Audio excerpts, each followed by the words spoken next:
Metro ದರ ಏರಿಕೆ ಭವಿಷ್ಯ ಹಿಂದೆ ನಿರ್ಧಾರ. ಕೆಲವೇ ಕ್ಷಣಗಳಲ್ಲಿ ಬಿಎಂಆರ್ಸಿಎಲ್ ಮಂಡಳಿ ಸಭೆ.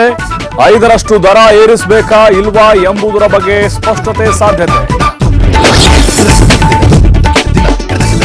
ಕೆನಡಾದಲ್ಲಿ ಕನ್ನಡಿಗ ವ್ಯಕ್ತಿಯ ಕಗ್ಗೋಲೆ, 16 ಬಾರಿ ಗುಂಡಿನ ದಾಳಿ ನಡೆಸಿ ಹತ್ಯೆ. ನೆಲಮಂಗಲದ ತ್ಯಾಮಗುಂಡ್ಲು ನಿವಾಸಿ ಚಂದನ್ ಕುಮಾರ್ ಮರ್ಡರ್.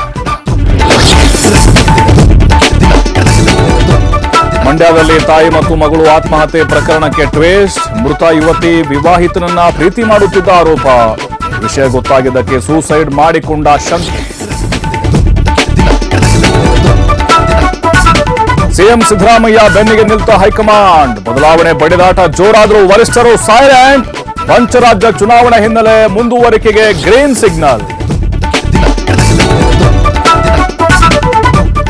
ಲಕ್ಕುಂಡಿ ಬೆನ್ನಲ್ಲೇ ಬೀದರ್ನಲ್ಲೂ ಶಿಲೆಗಳು ಪತ್ತೆ. ನಾರಾಯಣಪುರ ಗ್ರಾಮದಲ್ಲಿ ಶಿಲಾಶಾಸನ, ಶಿಲ್ಪಕಲೆಗಳು ಪ್ರತ್ಯಕ್ಷ.